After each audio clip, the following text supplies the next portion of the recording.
How's everyone doing tonight? I hope you're well, folks. Welcome in, welcome in. Welcome to the Kill Pete strategy. I'm Pete. I'm a top player in Risk Global Domination. And today we have, by their grace and generosity, SMG Studios. The Risk developers have chosen to spend their precious time hanging out with us. We are very grateful to have them. Hello, hello, hello. Welcome in. Hello. SMG. Hey. Hello. Hi, guys. Hello. How's it going? Oh, pretty good, pretty good. I'm excited to play with you yet again. Mm. I'm excited to get some of the people's questions answered. We got a lot of people in here tonight. Always exciting to see. Welcome in, everybody. Gonna have a fun show. Perhaps we should start with a game. That's good. Okay. Go for it. So, would you like me to set it up? Yep, you can drive, Pete. Yeah. Yes, please. All right. So we're going to do some Dune maps, folks. We have some brand new Dune maps. What's your favorite Dune map? Oh, who wants to go first? First I already question. know. Thanks. Yeah, Arakeen. The one I wish I was good at is Arakeen Residence. But yeah, Arakeen's good. Arakeen or Arakeen Residence? Which one are we starting with? Arakeen. Arakeen? All right. Arakeen Yeah. proper it is. Doing a little progressive. Do a little alliances, so you guys can work together. And I will. Or destroy each other. Or just no. Yeah. No, only friendly work. Okay, so I will send you you guys' code in case you can't see. Get out of here, not young me. You can't play with the devs. Come on. All right, the code is RUCF4.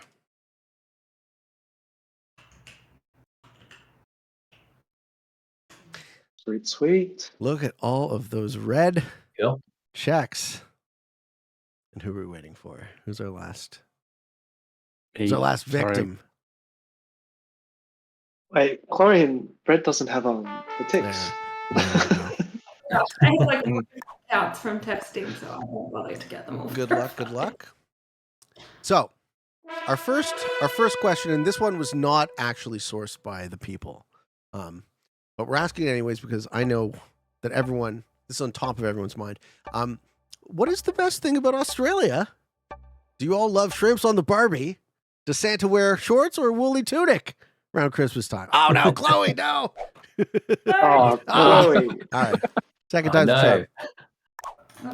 We're not professionals at this, Pete. Best not to ask questions during that ready up screen. Clicking buttons, it takes a lot out of you. We jumping out? Q9Z. Yeah, we want everyone to play. Yeah. Bring Chloe in. Can't defeat her that quickly.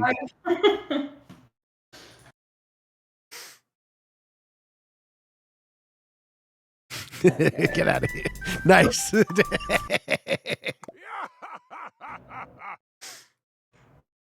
Kyle says, how did I get the camera set up? Are you impressed or what? Doesn't this look great? I hope they don't take up too much of the shot, though. Oh. That's my concern. We might cover too much of the map. But what's the code again? Code is RQQ9Z. Or Z if you're Australian. Sorry. All right, this time. I'm going to ready up first, I promise. All right, I actually am curious to know if you were Santa in the middle of the summer, would you still dress for cold weather? I guess you're going back to the North Pole, right? No. You wear shorts. Shorts, okay. Come to Australia, wear board shorts. That's the rule. It's sort of funny and weird here. And Christmas time, all the shops and all the imagery around Santa is still very, very wintry, right? Like big, thick felt costumes and hats and things, which is bizarre because for us it's like the scorching heat of summer. It's barbecue season. Scorching sounds like a bit of an exaggeration. Depends on where you live. Yeah, fair enough. All the Christmas cards have him in his big woolies, but on the beach in shorts, which is quite a juxtaposition. You listen to music about Christmas carols about snow and stuff. Yeah. There's actually a very famous one for Jingle Bells in the snow down the pub.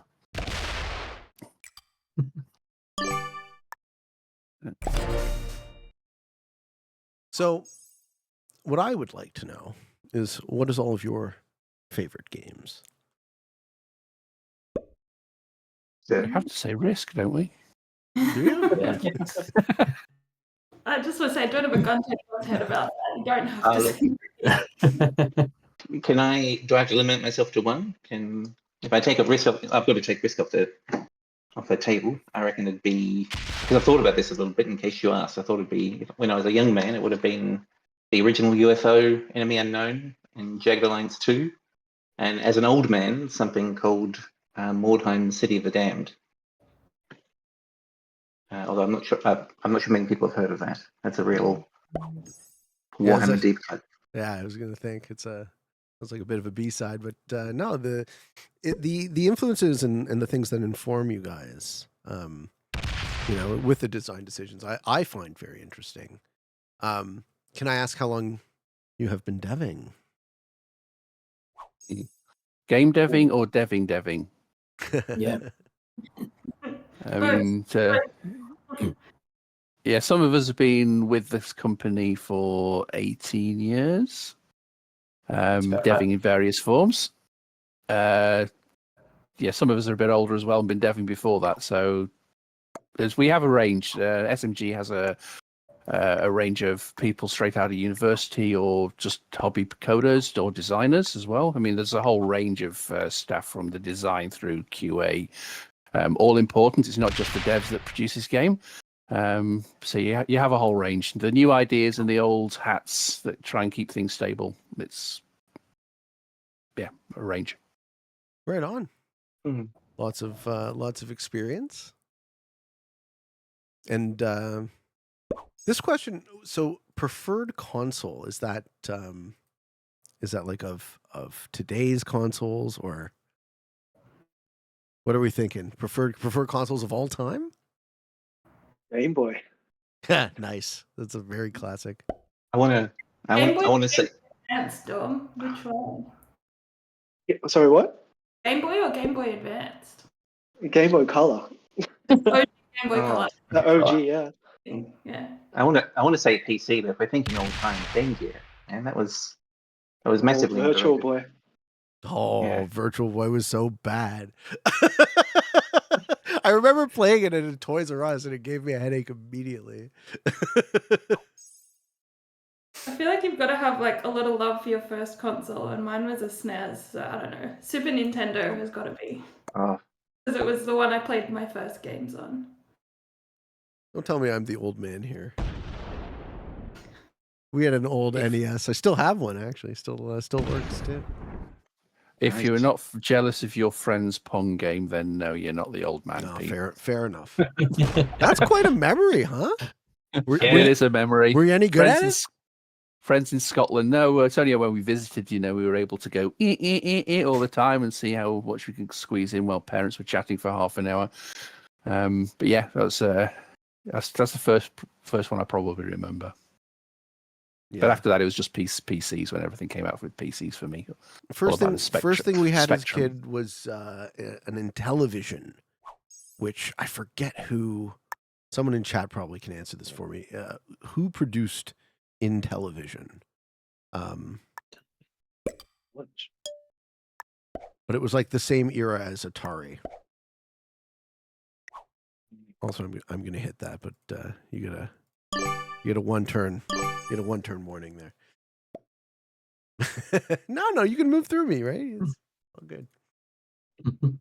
Okay, If you're Canadian, the Trash 80 would have been one of your favorites, wouldn't it? which is this? The Trash 80? The TRS 80 sold through RS Studios. That was about the same era. Oh, okay. It was produced by Mattel. Thank you guys.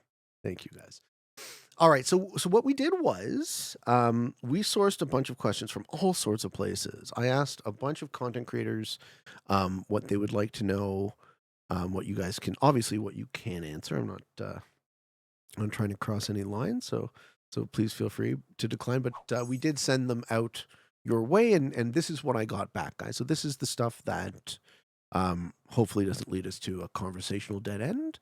We got community source questions. I know Spud did them live on his stream, so I got a bunch from content creators. I got a bunch from my own YouTube community. We did a couple community posts. So in no particular order, but starting with maps, because we are here celebrating the Dune map pack. When building a risk map, what does the team think are qualities of good or bad maps? What do you draw inspiration for map themes and layouts from? I can jump in if we wanted to go like from a design perspective, I guess, because I'll work fairly closely with some of the designers. Lots of different places, right? So with Dune, obviously we had some really, really cool IP to work with, and a lot of these maps, we got some wonderful reference images from the partner studio, Legendary, so we were able to kind of recreate them as close to the real sort of film world as possible. We tweaked them a little to make them good for gameplay because some of the sizing probably wasn't going to be as good, but it was super fun to do that and pull from sort of very clear references.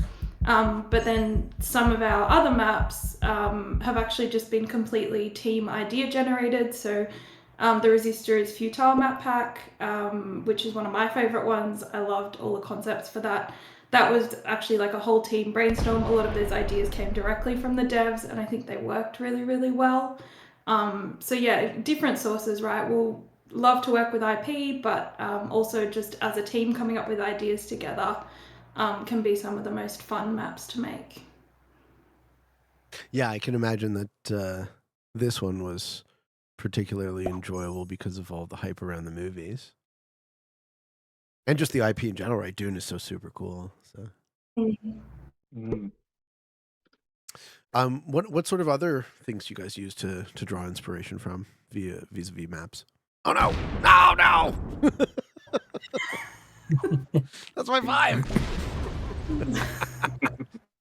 I don't know if anyone else wants to jump in. I mean, there's lots of different things, right? So we keep an eye on like what maps are most popular. We try and do a bit of diversity with size. I know people have been asking for like the mega maps, and we do want to do them, like the bigger maps, but we try and keep things diverse as well. So we've got different size maps in different packs. If we've got popular ones, which will advanced versions are always on the cards for those because we know people like to play the advanced versions. When we're designing the map, our game designer always tries to make it, as good for gameplay as possible and good for different kinds of gameplay. So not all maps geared towards FFA games or 1v1 games. So lots of different bits and lots of different people will give input. We've got a very knowledgeable QA team who will robustly playtest the maps to make sure there's not any like not fun choke points in maps as much as we can, or if the map's a bit chaotic, it's still fun to play. So I guess inspiration for gameplay can come from different people and just trying to make sure we're servicing all the different kinds of players in Risk, because we know we've got a pretty diverse player group. Yeah, without a doubt. We have some fun fun meetings every month or two, don't we? Where everyone gets together and gets their ideas for maps, and some ideas get a bit stupid and weird and stuff. But that's quite good, and a very big document, don't we? A huge big document with all the ideas we've had in the past that we go back and have a look at every now and then too. So it's a good one. I know Stu keeps trying to get us all on board with a spherical map one day. Yeah. Oh Yeah, yeah. look, I'm glad someone else brought that one up first. That's something I What, haven't like shut up. you'd have to rotate it to? Yeah. Oh, wow, okay, Yeah, right. You I have to know. sort of think in. No, I love this. Think in 3 dimensions. Sure. Yeah, it's. I'm not sure I'm it's just. happening anytime soon, Yeah. but it's a good idea. I'm working on trying to make a strong case for it. I feel like if I just beat everyone down enough over time, they'll give in and let me build it. I think it's one of those things where it could be really novel, or the loss in readability, not being able to see at a glance what's happening on something on the other side of the continent it'd be harder to play for sure. But I'm just obsessed with just answering the question of how good the spectacle would be. Like a day night. Like you show like the you showed like a day night cycle on it and all Cool. of that. Yeah. Yeah, I'm not the only person. Just saying, it's been mentioned by at least one other person in the Discord, so I can't be the only one thinking about it. But it's one of those dreams I'm holding for the future.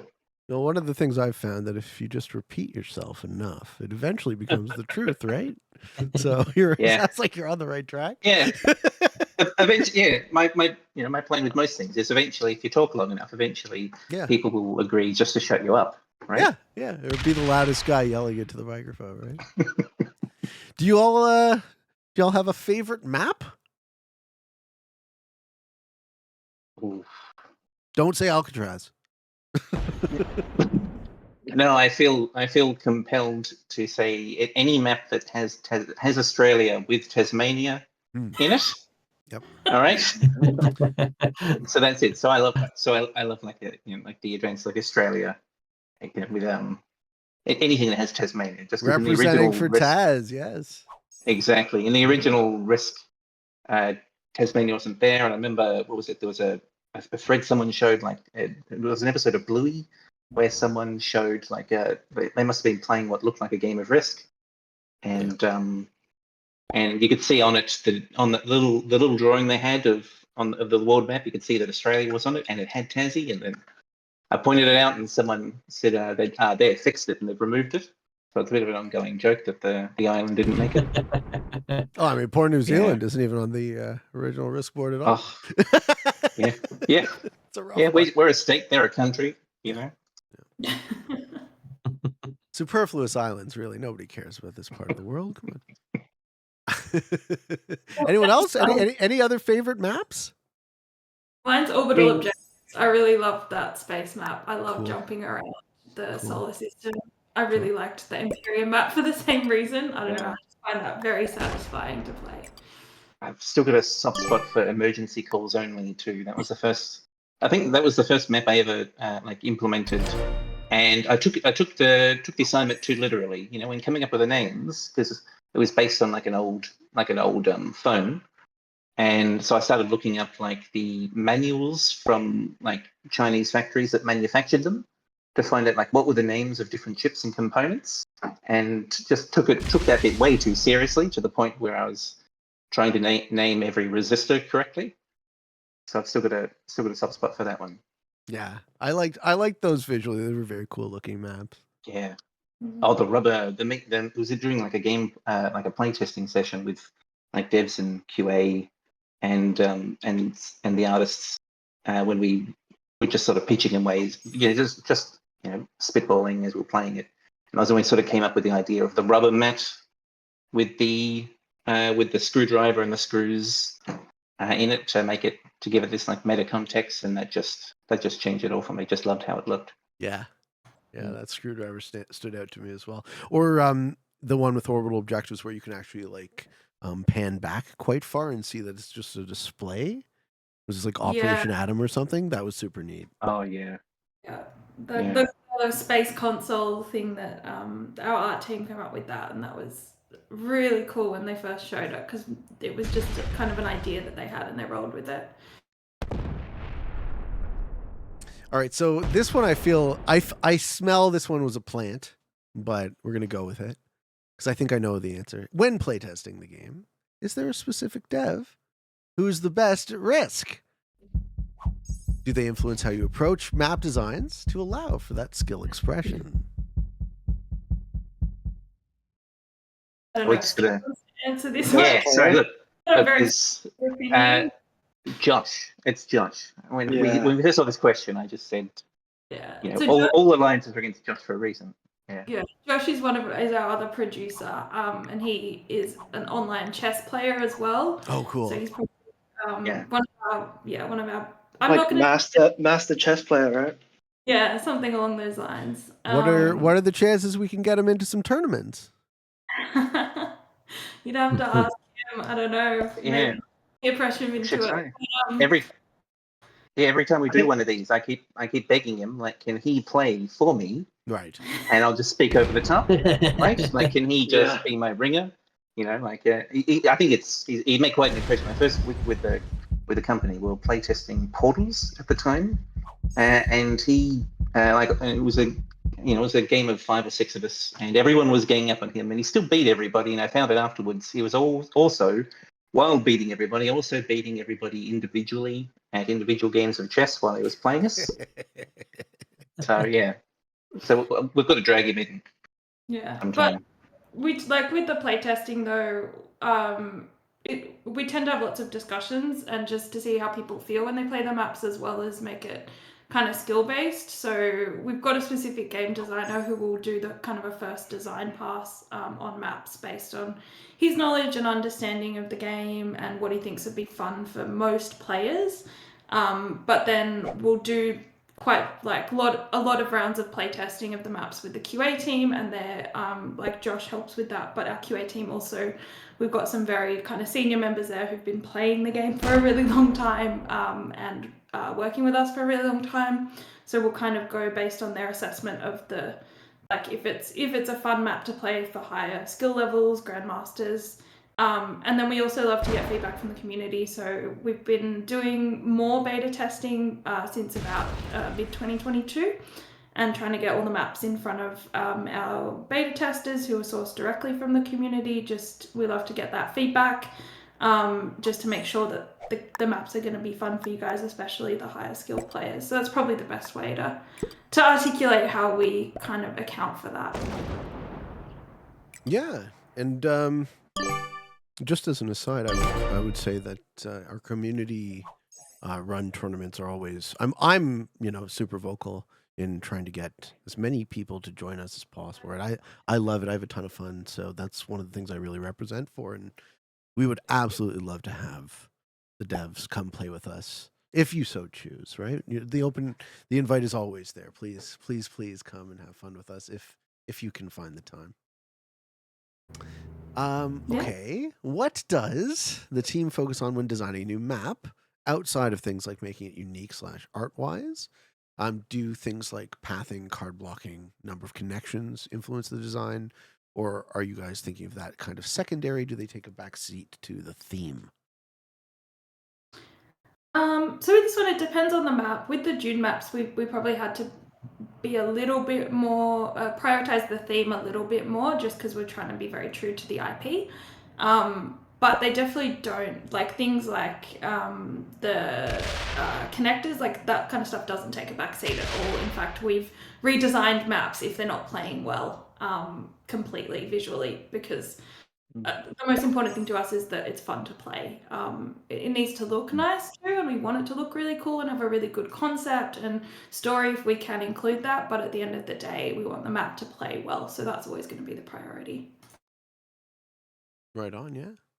I would imagine that kind of segues nicely into the follow-up here. There are a couple of maps like the Great Wall on Qing Dynasty that has kind of a unique mechanical difference in addition to, an original pathing. Do you guys have any more plans for unique concepts, kind of like that Great Wall in Qing Dynasty that incorporates maps with design elements that no other map has? So not for any of the immediate. Oh no, I have to do my turn and speak. Not for any immediate maps that are upcoming. But I guess it's all hands on deck at the moment for our multiplayer overhaul, which everyone knows about.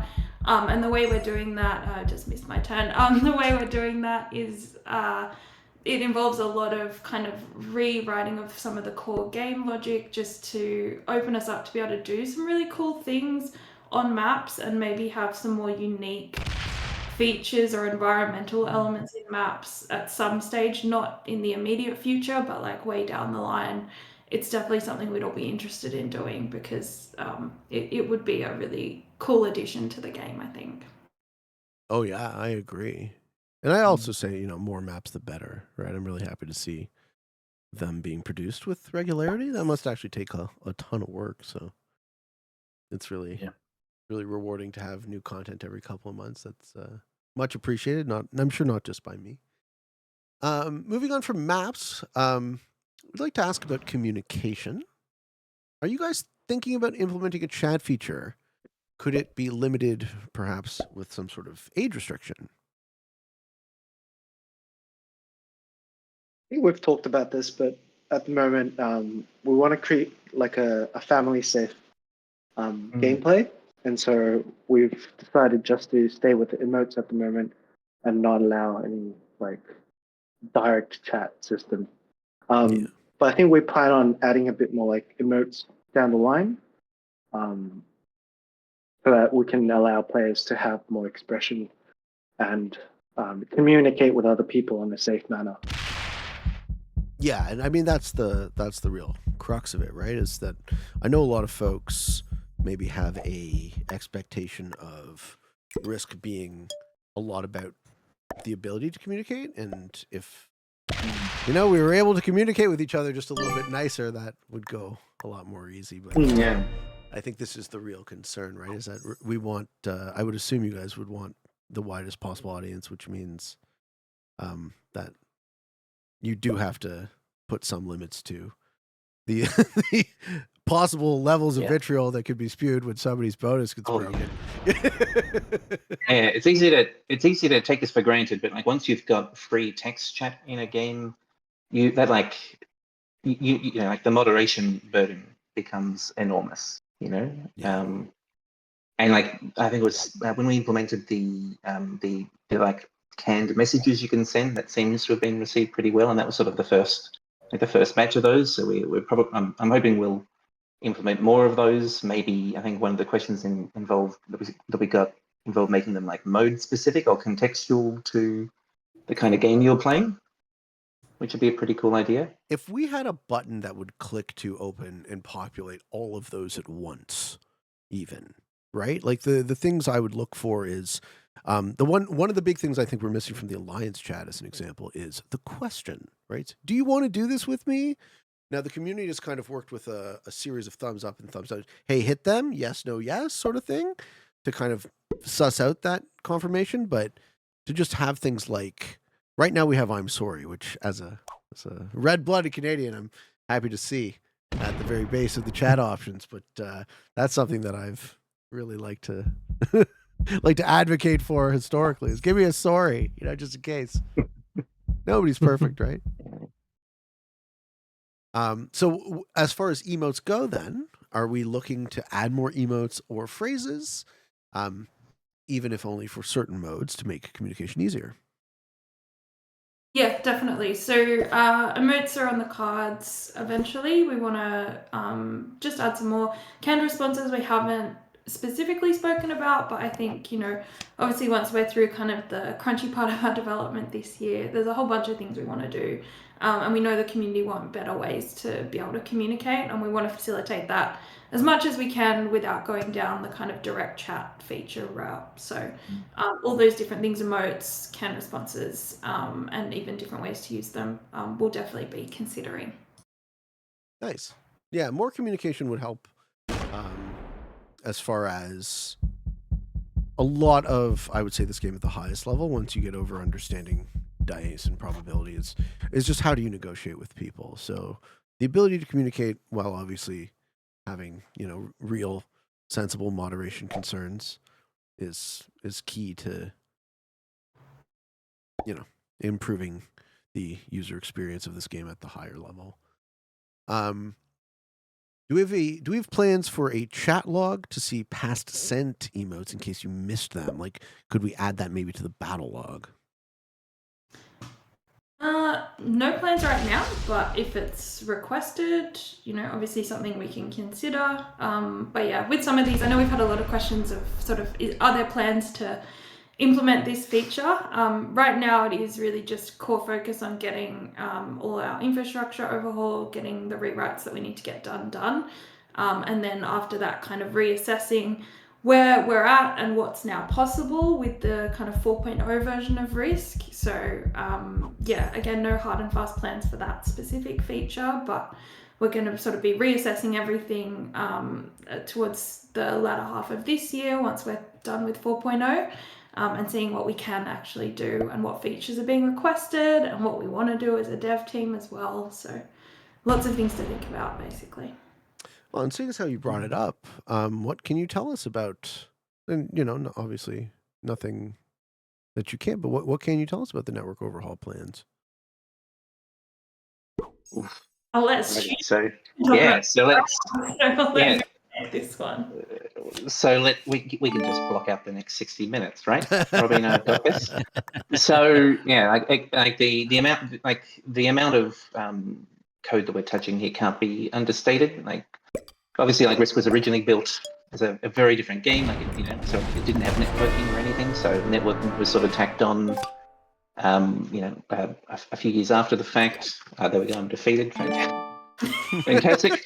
None of my alliances worked out. It's almost like my teammates know not to trust any alliances they make in the game. Jeez. I just say interject. You requested an alliance, and then you immediately attacked my territory. So if you're gonna do that, like, But so okay. So we sort of began the multiplayer overhaul, realizing like our core issues were like security, games, and like network stability. And the biggest part of it, so that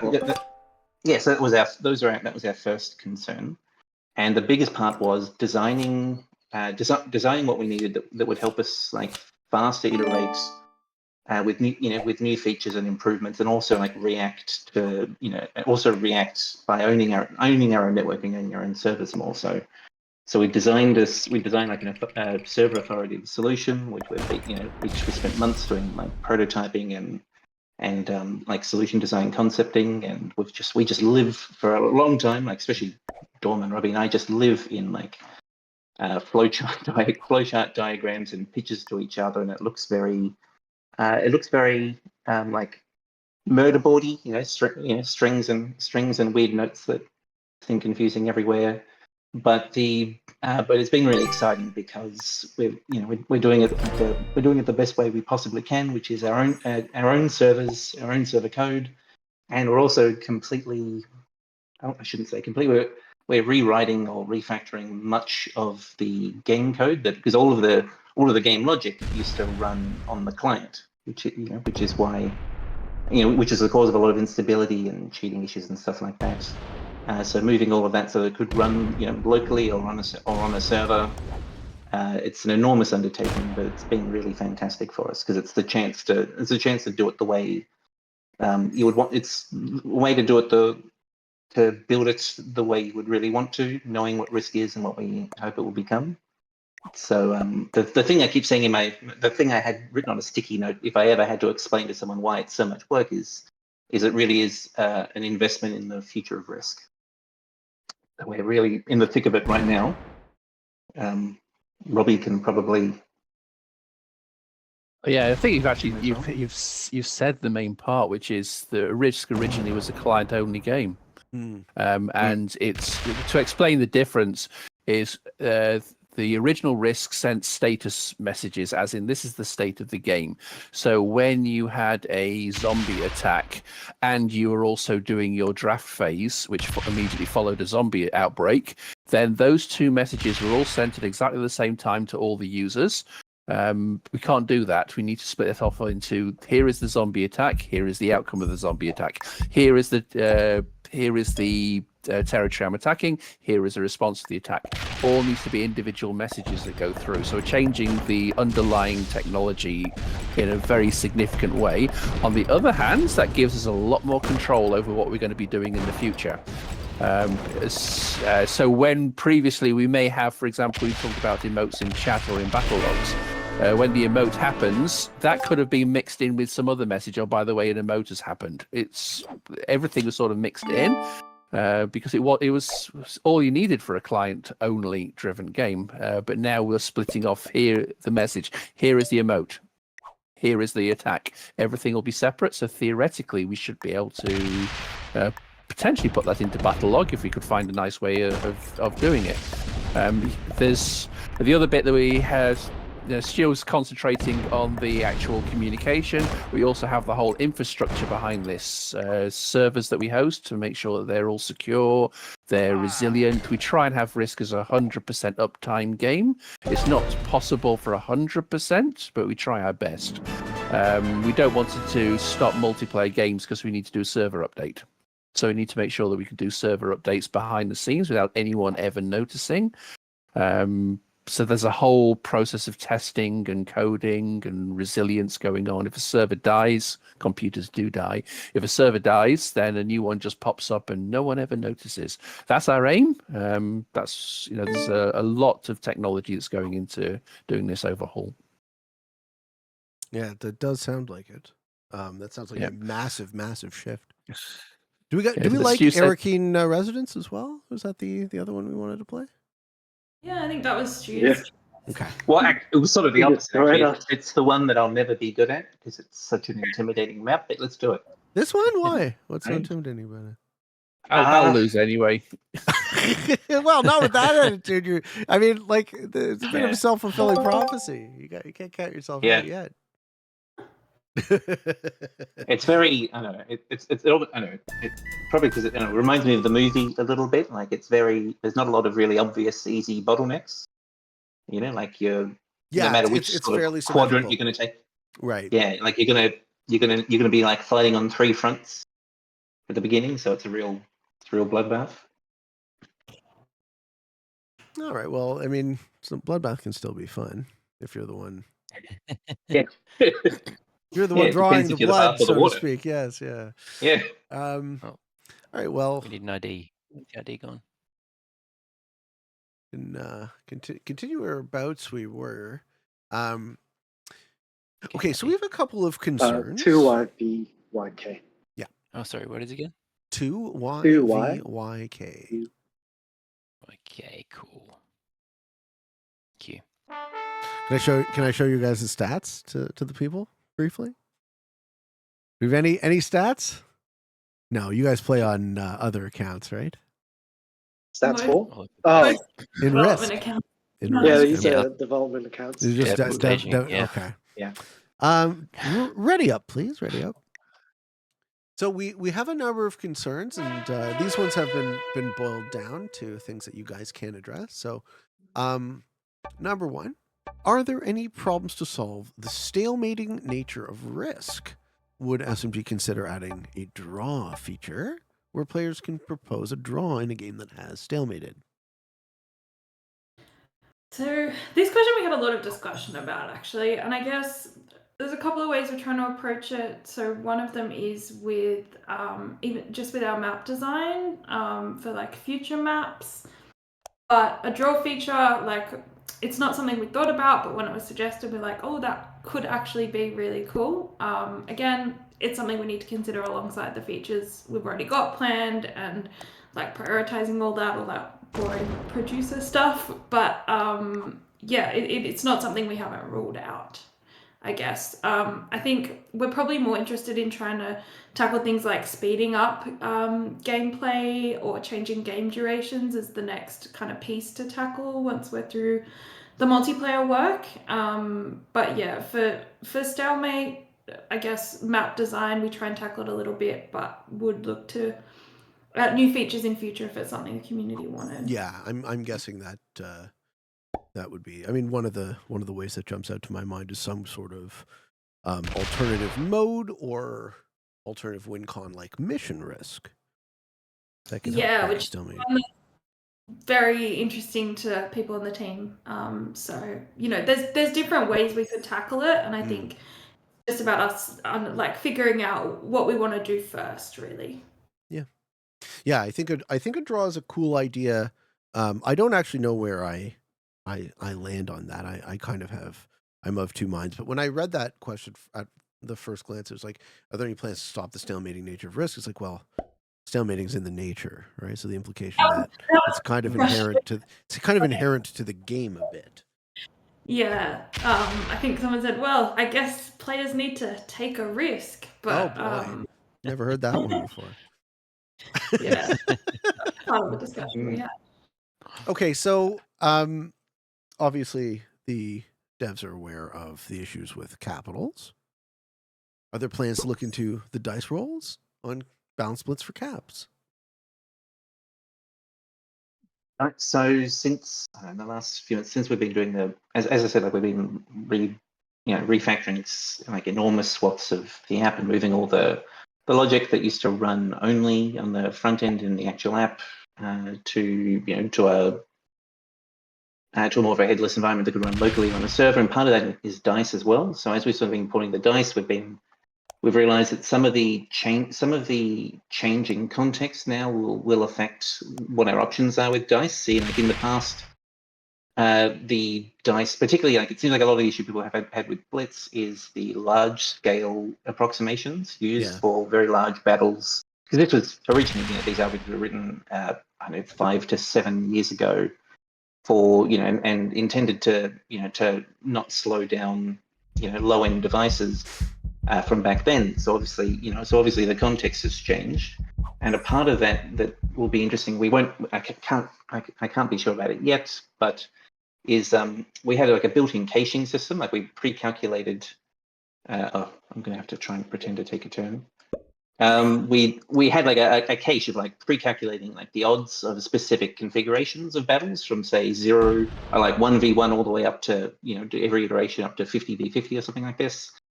And that was as much as you could as could have been fit in at the time. But now we're moving to a server. We theoretically have options like building optimized caches of the results and chances of many more configurations, potentially feeding from live battles and things.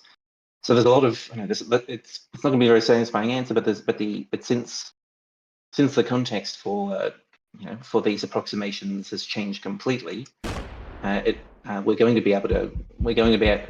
likely going to be able to revisit like at the very least what threshold they engaged in, or even doing away with some of the like the extrapolation technique is the one I think people have issue with mostly, where it's a very large battle, so it's scaled down. The battle is scaled down, but in proportion, and then the results are extrapolated up, which is why people feel like it leans towards extremities, because maybe that upsets like the median result that you'd get. So so to put it quickly, like we'll be able to revisit dice code in general to do with the approximations. Once we've had more, once we've seen how it's running on the servers and what our options are with caching and things. Mm-hmm. But it's something it'll have to be a fairly calculated dive into it, because we've got to be we want to be very careful that we're not making it any worse. So we'll have to do like our own. Yeah, we'll have to do like our own tests and simulations, and we've got unit testing and things like this to test these results. But we'll have to like figure out like what are the shortcomings of the existing solution very accurately, like with very large sample sizes, and then come up and then see if we can do better with like better caching, less approximation, these sort of things. But it is something we're aware of, and like I said, like dice is something that we've had to revisit anyway for the multiplayer overhaul. Yeah, so you will have a chance to look at it at least. Yeah, I just want to explain briefly for those who aren't super in tune with the dice.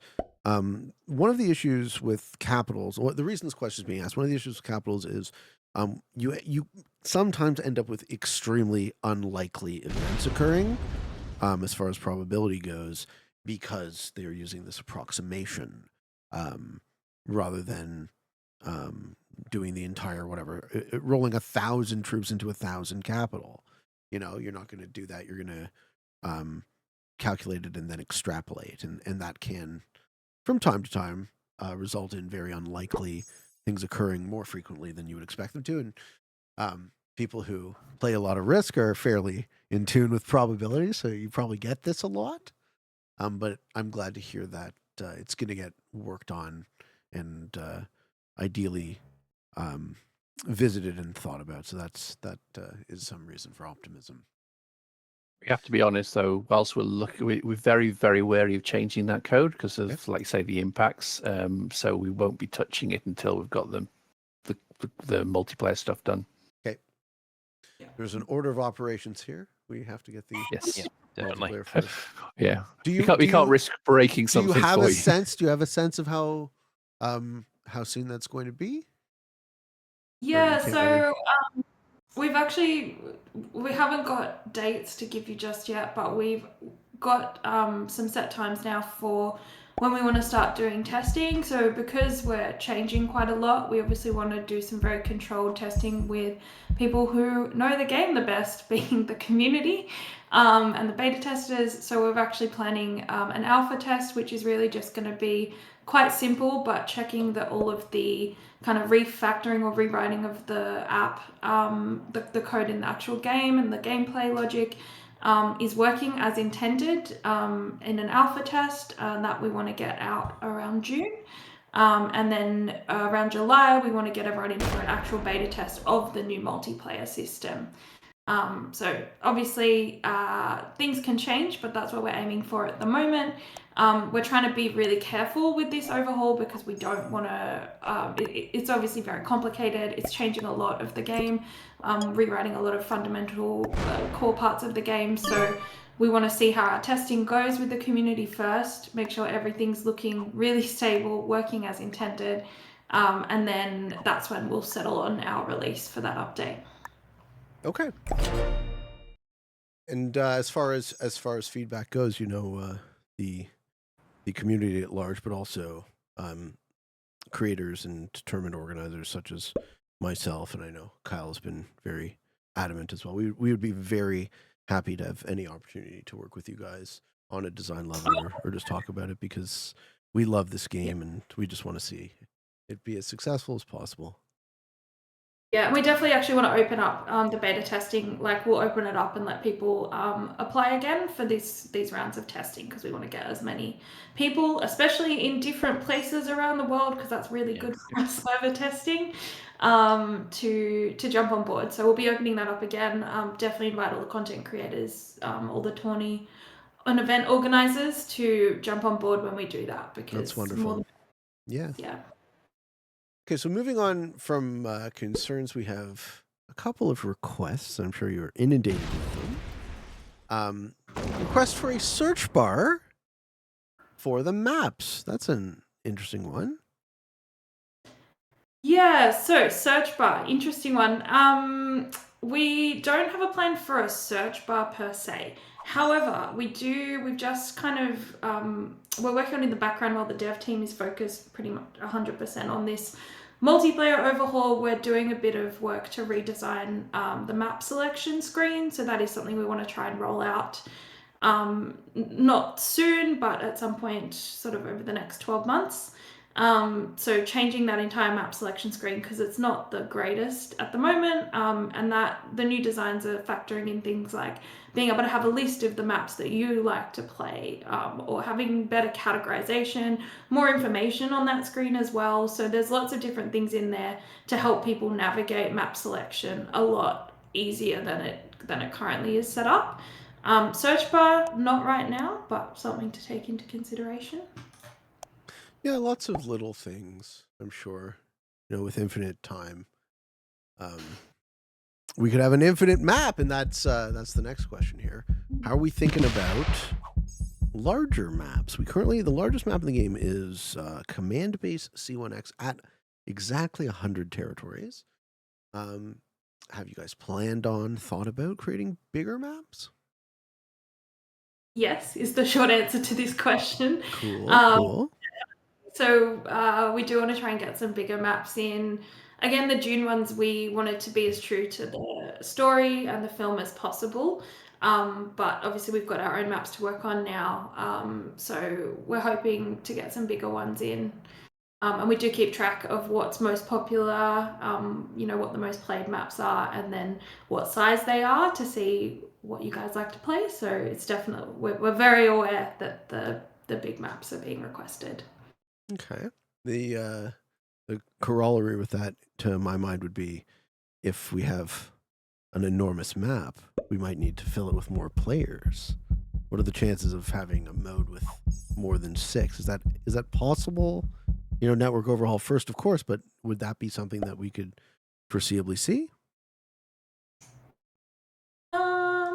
Look, it's not impossible, I guess, and with all the rewriting that's happening at the moment, that's why we're doing it. So things like this are not in the realm of impossibility, and we can actually legitimately consider them. So again, no plans right now. I think it's probably going to be the same answer with a lot of these requests. Sure. yeah, we definitely like. There's all different types of things that we could do to increase the number of players on a map. You know, I know team play is something that people talk about, and that could be fun to explore. We haven't explored a lot of these ideas, so you know, it wouldn't be something that we've got on the roadmap ready to go. But it's definitely something we want to discuss as a team. Is different how to get different numbers of players in games or different configurations of players. Like, what can we actually do now that we've got a more robust multiplayer system? So that's going to be a really kind of exciting time for us at the end of this year as a team to be able to sit down and go, okay, it's all looking really good, multiplayer systems working really well. What can we actually do now? So I'm really looking forward to that. I don't know if the rest of the team is, but I know a lot of people said they are. Well, while you're blaming the multiplayer system, it's not actually the multiplayer system we're improving. It's actually the core of the game. The game, yeah. The core of the way we send messages, the way we contain and hold data about what is going on and what we want to do, and that will actually just make enhancements or add-ons easier for us to do.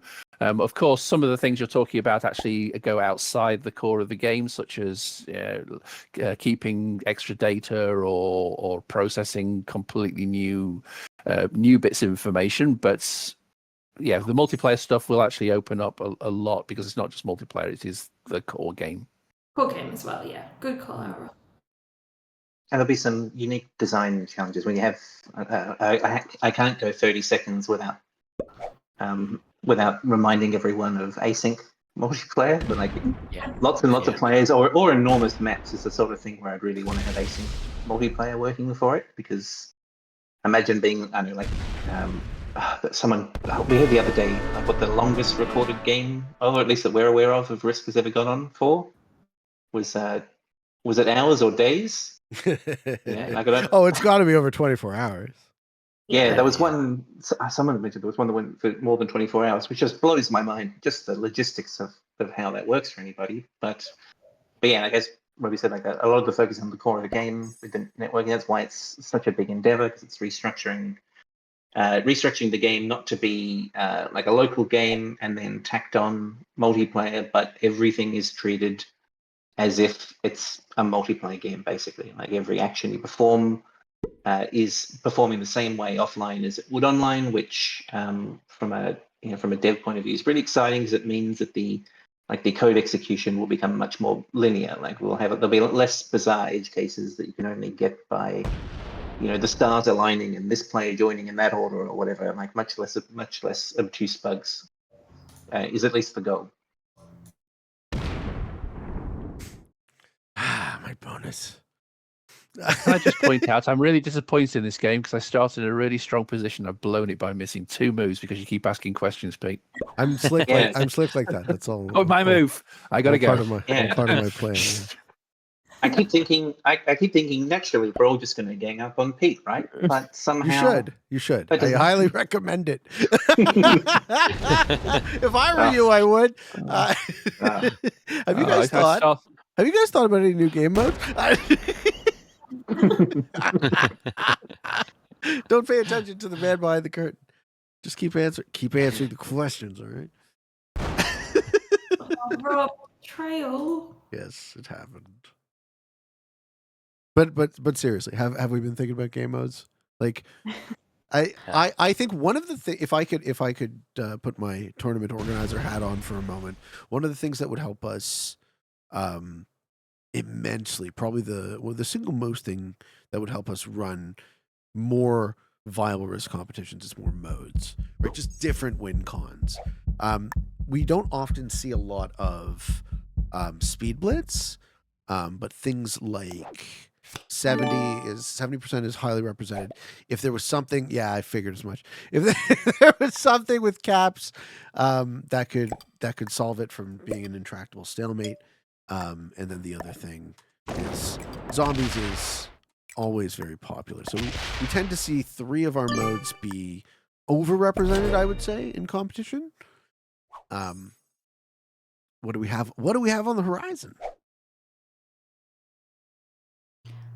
on the immediate horizon, so we don't have a solid list, but game modes is something that we have a pretty large backlog of ideas that, again, we want to sit down and go through and go, all right, what can we do now and what do we want to do? So I think that will be, it's the next kind of logical step for us, is to start rolling out new game modes probably from next year.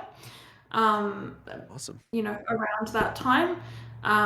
It wouldn't be, I don't think we'll be getting them in this year. We might, but probably not. So I think from next year we'll start seriously looking at what game modes we want to add in, because it is something we've spoken about, and I think it's something we all enjoy doing as well. It's fun to create those kind of things that can change the core gameplay and make the maps, give the maps a little bit more longevity, because there's so many more different ways to play them. Yeah. And there's also, I mean, some of those questions include some really interesting concepts, like mix and matching modes a little more, like, which is something that it'd be interesting to see if that was feasible. Like, We let's have say we have had such a great time with Cap 70. So what we've done is we just, we play fixed capitals or we play progressive capitals, but you have the alternative win con of you just figure out, tally up what 70% of the board is. And then in our tournaments, if that threshold is met, the game is considered won. And I love that, because the extra velocity of the extra 2 troops that the caps give you allows you to potentially, reach that 70%. Kind of, it can be kind of explosive for what is otherwise thought of, caps as kind of a slow mode.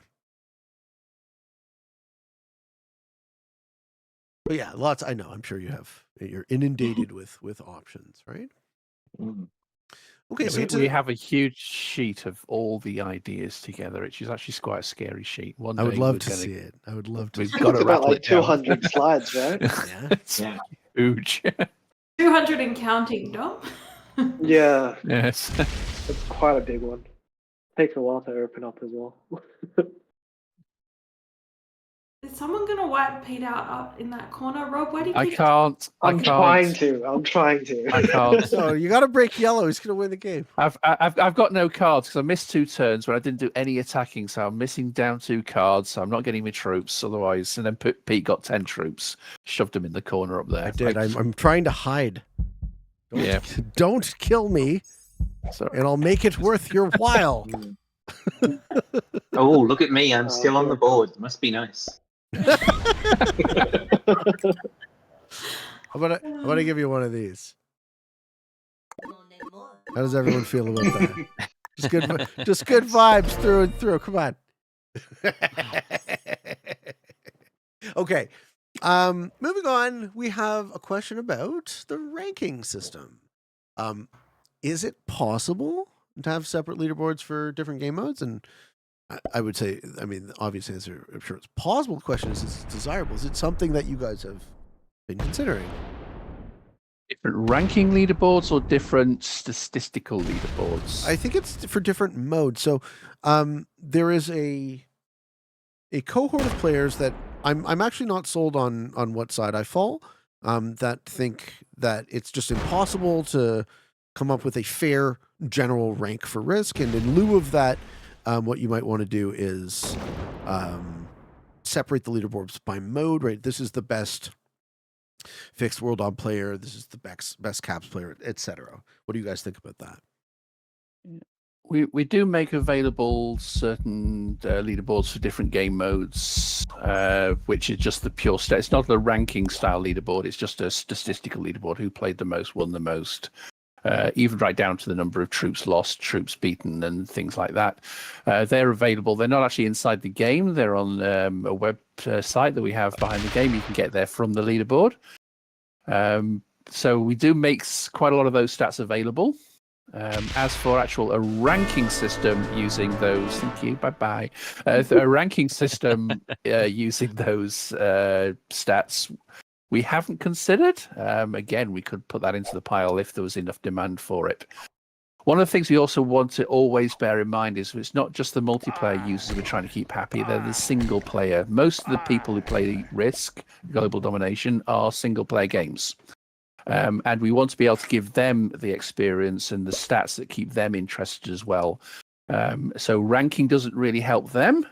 So we have to balance providing you with the tournaments and the ranking numbers. So we split the FFA off from the 1v1 games, for example. But we also need to give some an experience of completion or success for those players that just play single player games on their own, and ranking will not help them directly.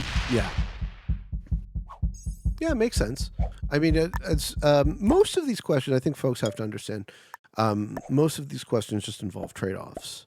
So it's really ultimately just a matter of what are you guys able to do versus what is it worth, right? What is the expected payoff for the effort involved, and who is the target audience? And I can imagine that balancing all those forces is fairly challenging.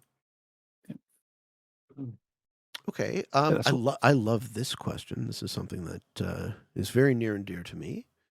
What is SMG doing to try and grow the game from a player-based perspective? Oh no! Yeah, so Don't do it! What? No! Yeah. Ah! Yeah. Welcome to the bench, mate. I've been warming it for you. Had to be done. Had to we be got you done. with your favorite question, Pete. All right. So in terms of growing the game, we again, like I sound like a broken record, but really the whole point of getting the multiplayer, system and refactoring the game and getting it all working really well is so that we can invest in expanding our audience, knowing that the game is suitable for them. If we're gonna kind of branch out into more multiplayer features, we want to make sure we're able to support those players enough. So once we sort of hit that sort of July, August period is when we're going to be kind of sharing our roadmap for what that looks like. But for now, sort of the key focus is to get the game to a state where we can invest in growing it. And we really love what all the content creators are doing, and you guys do a lot to kind of get the game in front of people, especially new players, which is really, really cool. We did our kind of tutorial overhaul last year to make the game a little bit easier to learn once you first start. We've been doing kind of these partnerships are super exciting because it means we can get the game in front of people who might, be a Dune fan but never played Risk, but enjoy the game. So we've kind of got a lot of different channels that we're pursuing at the moment. And then once we're through kind of our core development work on the infrastructure of the game, I guess is what we can call it, then we want to look at, okay, what can we do to expand out, who's playing Risk and what can we do to support them? And it's been 30 seconds, so I've got to mention it again.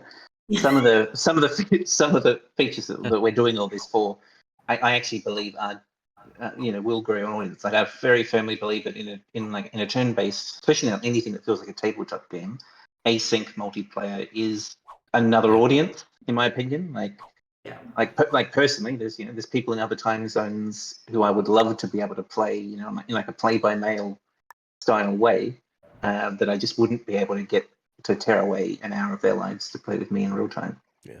So there's things like that, and also things like being able to support spectators better and things like that should help us with community, with more community engagement in games and stuff like that. Oh yeah, spectating would be awesome. Okay, so I have an idea for a zombies game. We're gonna use a Dune map, but problem with zombies is we lose a player. So is that okay? Can I ask someone to sit out for just one game? Yeah. Okay. Yeah, Rob, Yes. I think Rob actually will need to jump shortly. Yeah? So this is designed to be a quick one. Okay. And this is designed to be about as lucky as possible. So we call these settings Zombies Roulette.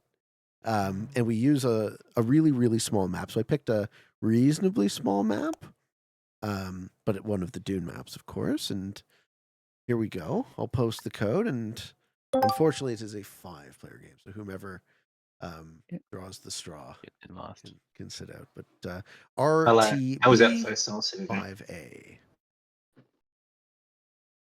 What's the code? RTB 5A. Yeah, there we go. Okay, cool. Yeah. We're getting the devs play zombie roulette, folks. But on Air Key Resident. So it's the same map that we just had, except zombies, fixed, true random, unstable portals, fog and blizzards, and alliances. Good luck, ladies and gentlemen. So we were talking about just now, talking about growth, and I think my sort of accidental experience in that regard has been a bit miraculous. Like I've been really, I basically fell in love with the Risk community. Right, I've been a passionate lover of our community, of this game, of competitions, and only then, after really dumb luck, finding ridiculous success on YouTube and Twitch, and thank you all for being here, guys. I love you so much. Thank you for hanging out with us and watching and asking the questions. Only then have I discovered that there's a lot more folks like me than I thought. So it's a blessing. It's something that I'm very proud of, that we have such a wonderful community, and that's sort of my angle, to try and quote unquote grow the community, grow Risk from a player base perspective. And thank you guys for for being a part of that too, right? Thank you so much for all the work you do behind the scenes. Yeah, well, I mean, I'm really grateful to the community, because I know you guys really hold the game up in such high esteem and push it out to people all over the world, especially with our streamers. So and it's really cool to see all the tourneys every time. Lucy comes to me and goes, "Oh, we got a new tourney. Can we do some prizes?" I'm like, "Yeah, of course, let's go." It's amazing for us to see how passionate everyone is. So the feeling is mutual, I think, from us. Awesome. Yeah, and in addition to that, I also just wanted to say thanks for SMG. Helped us out with the Kilpede Open 2, which is the largest Risk tournament in history. It was pretty cool to say. Helped us out making our maps the map of the week. So thanks for that as well. It is much appreciated. And we're definitely happy to do things like that. So again, if there are other creators who want to do collaborations with us, just reach out. We've got a few people on Discord who are quite active. So Nick is our main community manager who's active on Discord. So you'll see him around. Reach out to him. If you've got an idea, let us know. We can't always say yes. Some things have other factors involved, but we're always happy to hear ideas for collaborations, especially with all different kinds of content creators or event organizers, tourneys, things like that. So we're there. Please chat to us. We want to hear from you. So awesome. Okay, others, questions. Guys, so many questions here. How awesome is that, right? If there's any way to prove that we were invested as a community.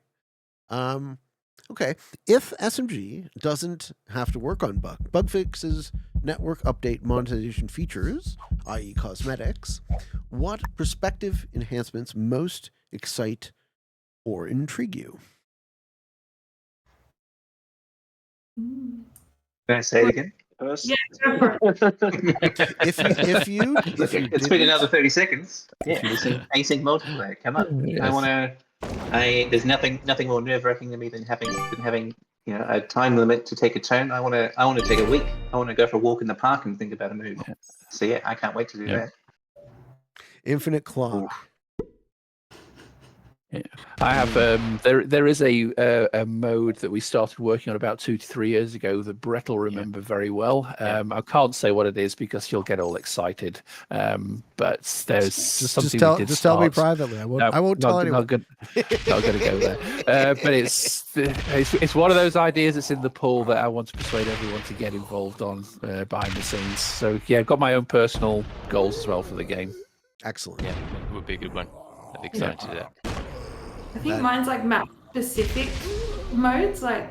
If we can add different conditions to maps that change them up. The pipe dream silly idea was a dragon breathing fire across a map, but that's kind of the gist. Right? Environmental hazards. I'm all. Yeah. That's actually what we've done here, right? We've turned the zombies into a very serious dragon breathing fire over everybody. Yeah. I a bit of chaos to the game. I think it's fun. Yeah. I think for me, different kinds of AI that reacts to what you do as well. I think that'll kind of make the game a bit more interesting as well. Improving the bot, sure. That was one of the old ideas that's been around for a while. Is they actually made me really excited about joining the team was the idea of at some point testing like machine learning AI and training it against the other bots or training it against players. Because I just had this idea that wouldn't it be cool if you gave it a name, treated it like a character, and made it like a challenge to beat it. You know, that kind of a thing. It'd be really cool to experiment. So, like an arch enemy, almost. Yeah. So Yeah. the thing I've always been interested in the idea of pitting like brute force chess style AI against a machine learning model driven AI, to see how one would train the other and whatnot. But the idea of like really difficult AIs that we make it like a challenge to beat them. You know, like treat like I don't know, like a scenario kind of thing. Yeah, make it like an event to beat this guy. That would be really cool. You get extra You rank. could even points or have like something. alliances, like 4 players versus this strong AI kind of thing. I'm not sure. Okay. Let's talk about challenges. What has been the greatest programming challenge for the team? Something, a feature or a bug that took the most effort to iron out, and can you talk about the process behind what that was like? I take this one. Yeah, go for it. Cheats and hackers. Yeah, as the amount of work that has gone in to try and identify and trap people who abuse the game. To be honest, because there's no other way of putting it. It can't be underestimated how much work has gone into trying to handle that situation. We want to give our genuine users, which is 99% of everybody out there, we want to give the genuine users the best possible experience. But it's probably 50% of our work on the back end is free. In other words, not regular updates or stuff like that. Is free. Is spent on trying to find better or more accurate ways of identifying and trapping and handling those, game abusers. Well, if you Not guys, bluntly. if you guys ever want help with a net to catch the snipers, I get a whole lot of them, so we can do some sort of entrapment style on these folks. I'm sure you're listening right now. You fun people. I'm gonna get you. You're gonna get me too. We've worked on AI solutions. I know it's a buzzword at the moment, but with machine learning solutions with our hosting providers. We've tried to work on that. We've stuck with difficulties. The volume of data that we actually have is large enough on each of the game moves, but not accurate enough because of the way the back-end system works. As already explained, the status updates versus the actual moves. We will have more accurate data when we start tracking individual moves. We've tried with the AI, but it's very difficult to spot an alliance versus a colluder, and someone's colluding offline. We have systems in place, which I'm obviously not going to go into, but we know they're far from perfect. We are constantly working on trying to improve them, but it does take a ginormous amount of time. It's not just at our end dealing with the data. There's, everyone here will know Lucy, our customer support, who is handling these as best she can. It takes a massive amount of her time as well, and then in conjunction with us to get additional data. We don't want to kick the genuine users out of the game. It has unfortunately happened a couple of times where that does happen. We apologize, but if you can appreciate the amount of data that we have and the information, how fast we try and react to keep the game going for, say, 99% of the users, it's a challenge for us. It's a challenge we wish we didn't have. Congrats to those that know that the game can be abused. Any game can. Every game can. So congrats for finding it out. Of course, I'm being very sarcastic for those that aren't picking that up. It was a bit dry. But yes. That is the bugbear of mine, to be honest. We wish we could provide a better game, and you would have a better game with more features if we hadn't had to handle Of course. all of Yeah. that. Yeah. And I would echo yeah. that for the stream as well. I think the bad actors don't exactly realize that they're not only ruining it for other people or, trying to get a rise out of me, but they're actually,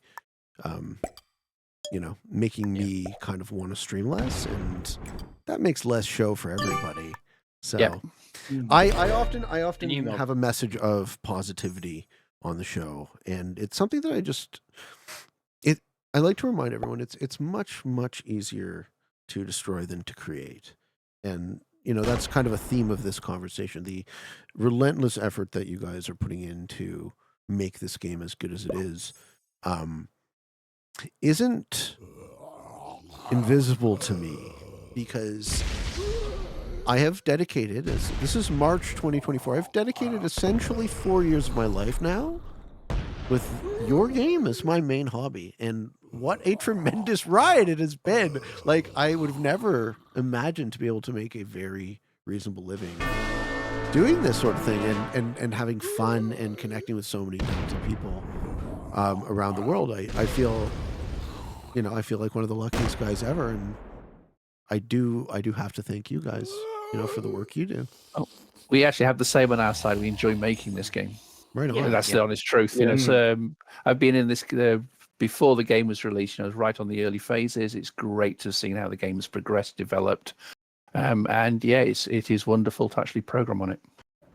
No, I mean, we at the end of the day, we can go home and know there's thousands, millions of people that have played this game, and we've hopefully made them a little bit happier. Although you're all defeating me now, so maybe not. But Well, don't tell on yourself. Oh, it's my move. No, yeah. So we do enjoy making the game as well. So we're glad to hear that you do enjoy it. Oh yeah. Okay. What plans do you guys have? I mean, this is awesome. I think this is the third time that I've done a dev Q&A.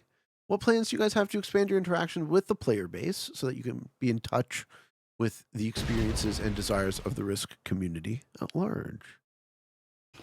Yeah, so there's a couple of things that we've got scheduled for this year. Like I mentioned, we want to kind of do a big stock take on like feature requests once we're through our 4.0 update.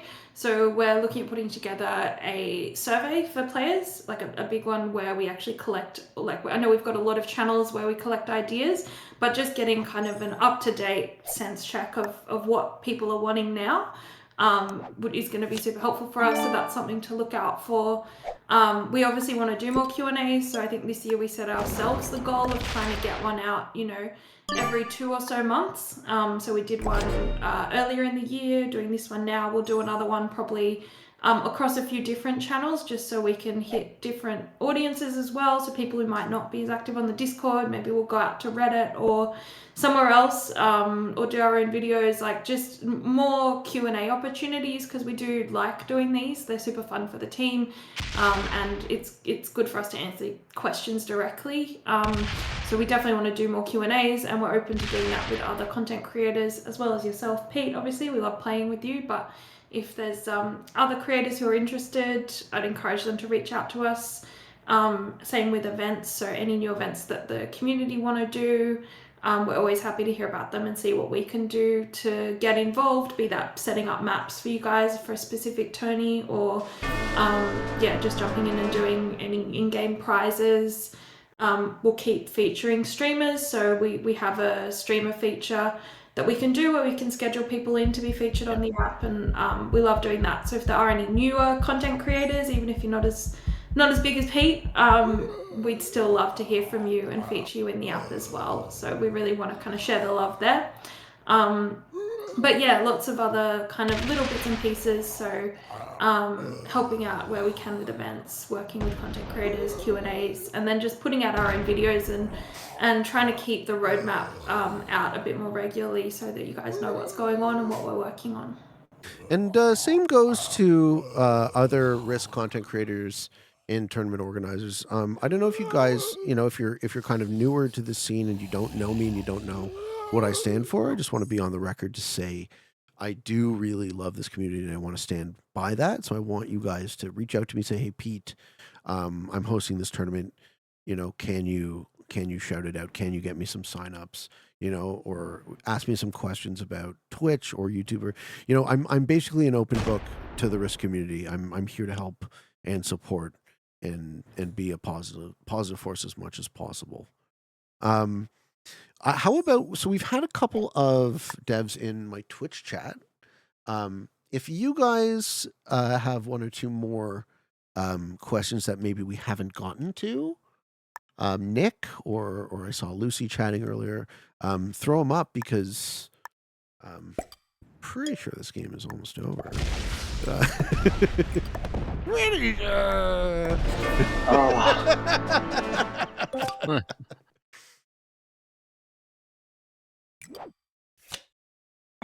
You know I'm a tryhard, right? I had to do it. I wouldn't stand for myself.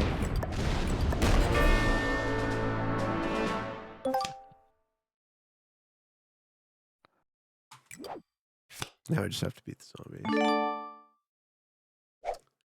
Josh says, "Oh no, rip the dev team." Yeah, sorry guys. I regret nothing. Can't say I wasn't expecting that. So No.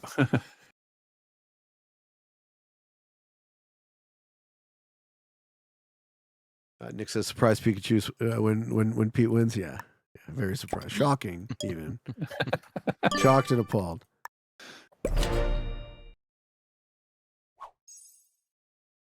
The only other thing that comes to mind is just to speak to. We have over 200 folks sitting here watching us.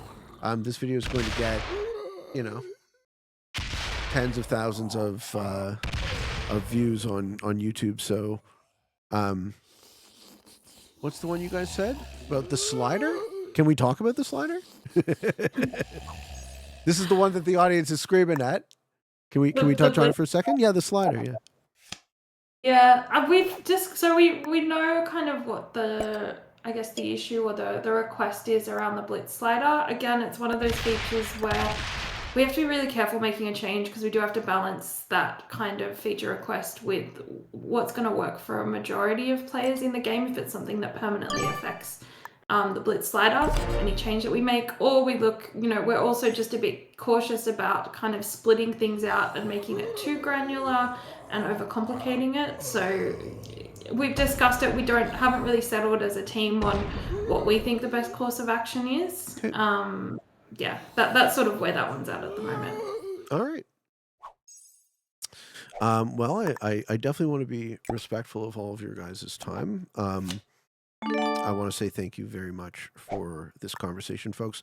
I know there is absolutely no guarantee or an expectation that, right? There's no obligation that you guys need to do this and chat with us. And there was a long period of time where the conversation was not as open. So just thank you very much.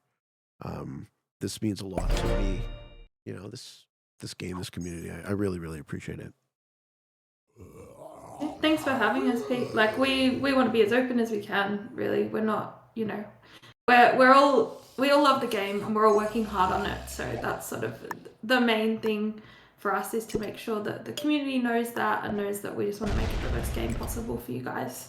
At the end of the day, that's our main goal. So it's really fun to come on and play, even if we do get destroyed by you or zombies. Although I think Dom won one of those. So, yes, you teamed on me effectively one time. That's true. It didn't make me feel very good. So well done.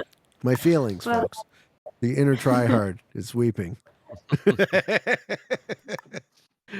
All right, guys. Thank you so much. I'm going to stay on because I have the illustrious in-game play button for a couple more hours. So we're going to play a lot of Risk. But can we get a collective thank you to the devs chat? You guys want to just express our gratitude? I hope you guys, looking forward to a long string of successful conversations like this. You just need to stop beating us, then we might play again. Is that what it is? I just have to- as I said, I would happily throw the game, but I would tell the people I was doing it. I practice against novice bots and everything. What went wrong? Yes. Anyway, thanks for inviting us, Pete. Yeah. Great to have a Yeah, chat again. Wonderful. Thank you. All right, Great, be well, thank you. guys. Have a great morning. Thank you. Right. Bye bye. Thank you. You too. All Have a right. good evening. See you later. See Bye. ya. So All right, ladies and gentlemen, there you have it. SMG Studios, the Risk Devs. How was that? I hope we got as much of your questions as we could. Right? Obviously, we couldn't get to everything. I'm trying my best. And there's a lot of proprietary information. There's a lot of things that they can't say or won't say, and I'd just like everyone to remember that there was a very long time where nothing was said. This is very much a step in the right direction.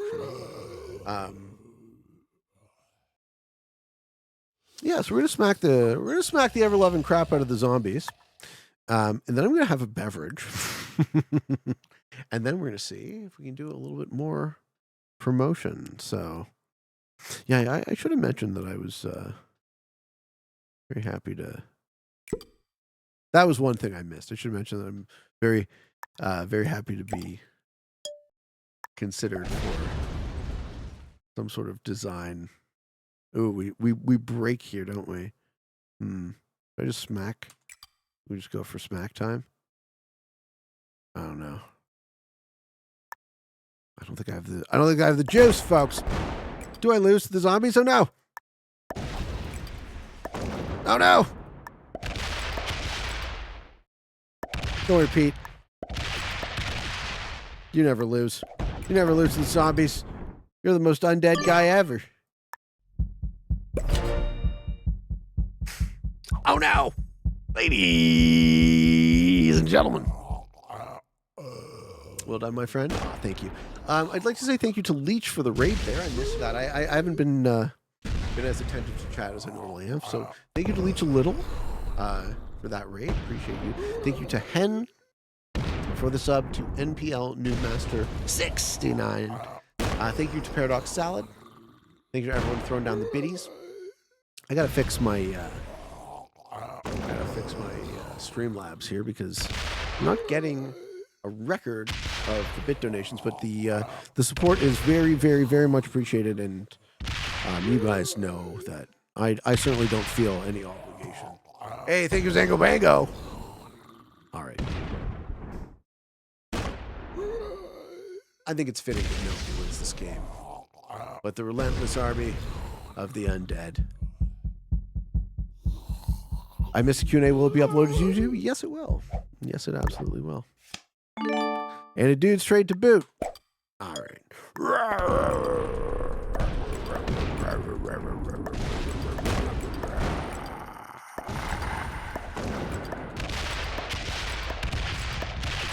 No, I'm actually doing well. What is this? What are these dice? What are these dice, folks?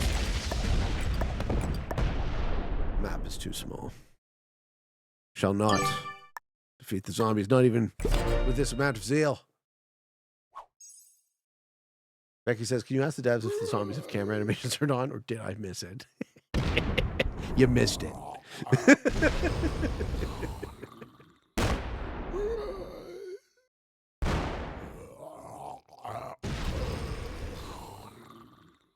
Hippocrypt says, I appreciate them actually communicating with the community about our questions and concerns. I understand they can't tell us too much at the same time. Many of the answers you would call political answers? Yeah. Yeah, that's, as I said, it's better than nothing. And I'll do what I can. That's what I can, that's all I can really promise to you guys, right?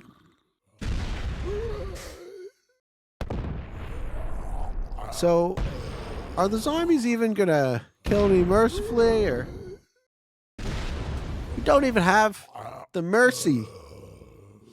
Ladies and gentlemen, stick around on Twitch, but we're done on YouTube. Let me say If you are interested in getting better at the game of Risk, I invite you to subscribe to my channels. Come along the ride with me. The Old Peteman has a daily show on Free Pete, a daily show on the Kill Pete strategy. I stream on Twitch. I'm very, very grateful that you guys would choose to spend your precious time with me. So thank you guys. All right, it's time for that 9 to go in. No, we wanted the 9. Mercy, zombies, please. There we go. And whoopah. There you have it, folks. I love you. I appreciate you. Thank you to SMG for all of you on the path to world domination. Good games. Good luck.